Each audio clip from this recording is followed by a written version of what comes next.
अस्सलामुअलैकुम नाजरीन, programme let's ask के साथ मैं हूं आपकी होस्ट मुनीरा खान।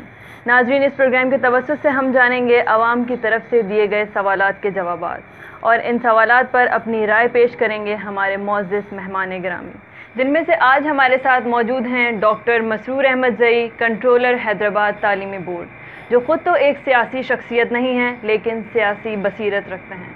सर, हम आपको अपने प्रोग्राम लेट्स आस्क में खुश आमदीद कहते हैं। बहुत शुक्रिया, बहुत नवाजिश। सबसे पहले तो मैं आपको और आपकी पूरी टीम को मुबारकबाद दूंगा कि आपने एक ऐसे मौजू को छेड़ा जो इस वक्त ज़बान ज़द आम भी है और फ़िक्र अवाम और नाज भी है। बहुत शुक्रिया। सर, सियासी सरगर्मियाँ इस वक्त बहुत ज़्यादा उरूज पर हैं, इलेक्शन बहुत करीब हैं, तो हमारी आवाम की तरफ से मुख्तलिफ सवालात आ रहे हैं जिनका वो चाह रहे हैं कि हमें तसल्ली बख्श जवाब मिले और हम इलेक्शन में जो है वो बढ़ चढ़ कर हिस्सा लें। तो कुछ सवालात होंगे आपसे। बिल्कुल सर, एक पाकिस्तानी होने की हैसियत से आप वोट की अहमियत को कैसे देखते हैं? सवाल आपका बहुत अच्छा है कि इलेक्शन की अहमियत क्या है। देखें, सबसे पहले तो ये है कि हम किसको मुंतखब कर रहे हैं और किस लिए मुंतखब कर रहे हैं। ये दो चीज़ें अगर आ जाए तो सारी अहमियत इसके तनाजुर में ही सर्किल करती हुई नज़र आती है। आपको उस शख्स को मुंतखब करना है जो आपके ज़रूरतों को मद्देनज़र रखते हुए वो तमाम काम कर सके जो आपके भी मंशूर में है और उसके भी मंशूर में है।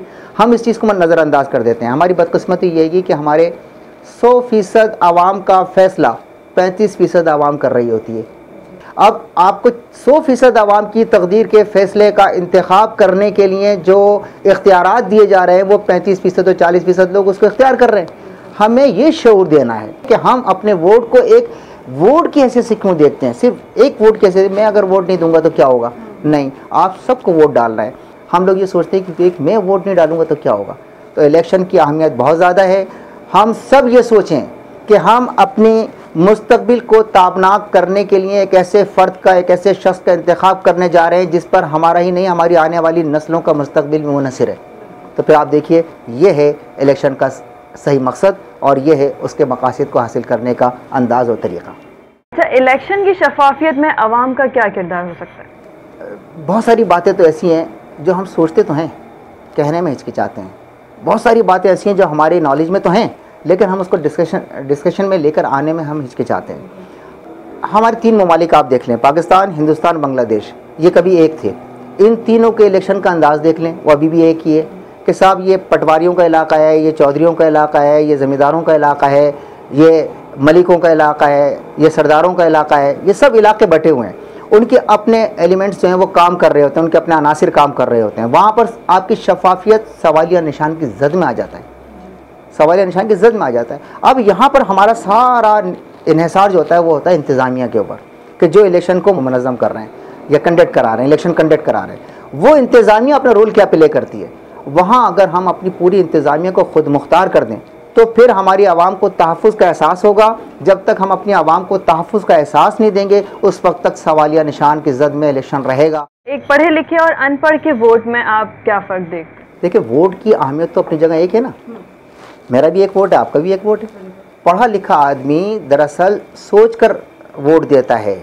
उसके जहन के अंदर अपना एक तराजू होता है जिसके अंदर वो तोलता है फ़िक्र को, मंशूर को, किरदार को, अंदाज को, मुस्तकबिल को, मसाइल को, मरहाइल को, मामलात को, मामूलात को, इनको तोल कर फ़ैसला करता है।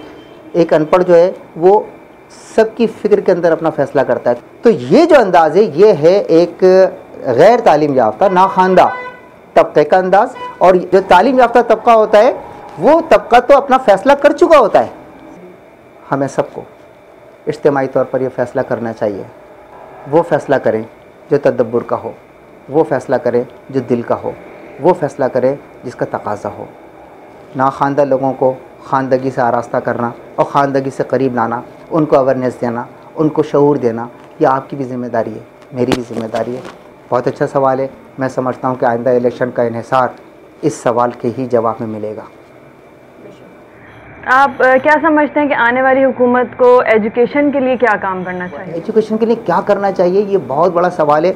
इस सवाल को देखें, एजुकेशन है क्या?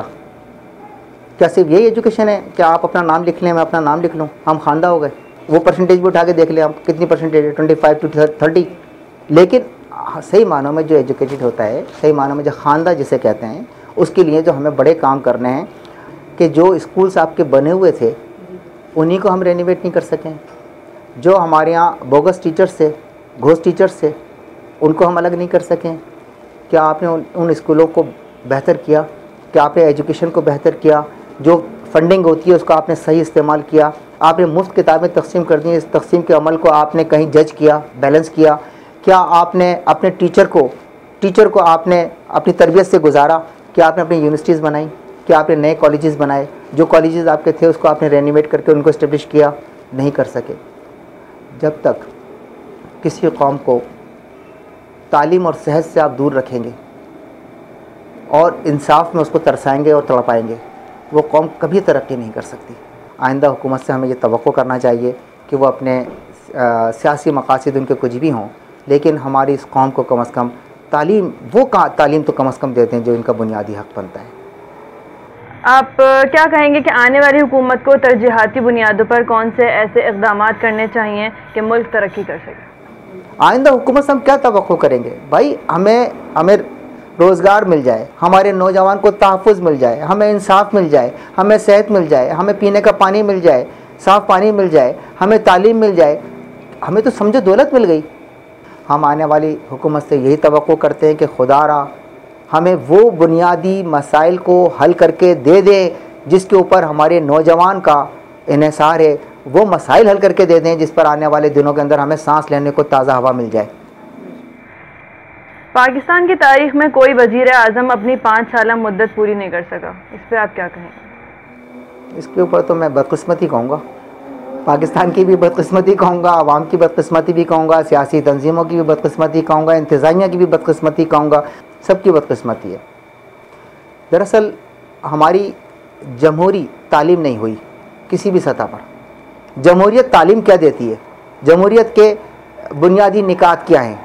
वो हमें ना हमारी सियासी तंजीमों के अंदर है, ना हमारे सियासतदानों में है।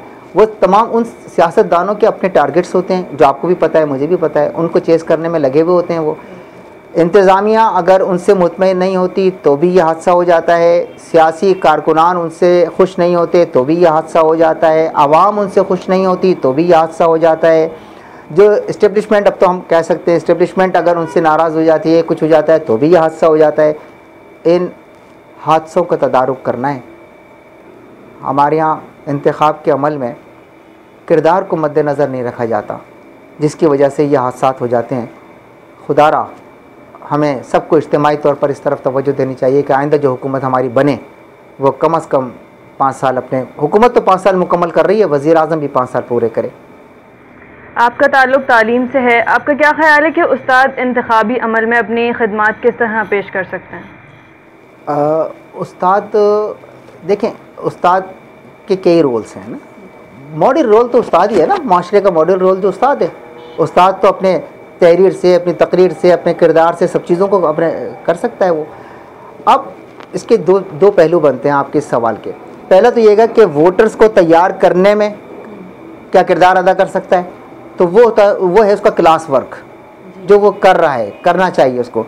और एक ये होता है कि जिस वक्त इलेक्शन हो रहे होते हैं उस वक्त टीचर्स ही अपनी ड्यूटीज़ दे रहे होते हैं, वहाँ पर हमारे टीचर्स को चाहिए कि वो शफाफ इलेक्शन को यकीनी बनाने में अपना किरदार अदा करें। वहाँ पर वो अपना रोल प्ले कर दें, आपको देखिएगा रिजल्ट बिल्कुल बरक्स मिलेगा। एक नौजवान किस तरह इंतखाबात के लिए अपनी काविशें मंजर आम पर ला सकता है? नौजवान अपने कारकर्दगी किस तरीके से मंजर आम पर ला सकता है? हमारे नौजवान, मैं अपने नौजवानों से अर्ज़ करूँगा, गानों की धुनों पे नहीं जाएं, नारों की ज़द पर ना जाएं, परचम के लहराने के मंज़र पर ना जाएं। हमारे नौजवान को ये चाहिए कि वो ये तो देखे, नौजवान ये तो देखे कि वो काफ़िला सालार है। हमें मालूम ही नहीं हम क्या है, हमारे नौजवान को पता ही नहीं है कि वो क्या कर सकता है। नौजवान बड़ा कलीदी किरदार अदा कर सकता है, बड़ा कलीदी किरदार अदा कर सकता है। वो निकले, इन चीज़ों से निकले, ये साजीने से निकले हैं, ये गानों बजानों से निकले हैं, ये निकल के फिर सोचें, फिर देखें हम क्या कर सकते हैं। आप लोग इस तरफ देखें, इन चीज़ों से निकलने के बाद आप ये देखें कि किसको हम सपोर्ट करने जा रहे हैं और क्यों सपोर्ट कर रहे हैं। आप हैदराबाद के सियासी माहौल को किस तरह से देखते हैं? मैं तो हैदराबाद का सियासी माहौल वैसे ही देख रहा हूँ जैसे कमोबेश पूरे सिंध का देख रहा हूँ। हम लोग कहीं लसानियात में तकसीम है, कहीं हम अपने वाबस्तगियों के एतबार से तकसीम है। सियासी एतबार से तो हमारे पास हैदराबाद में कोई प्लेटफॉर्म नहीं है जिसे हम बाकायदा सिर्फ सियासी प्लेटफॉर्म कह सकते हैं। सियासी प्लेटफॉर्म तो इस वक्त कुछ नहीं है।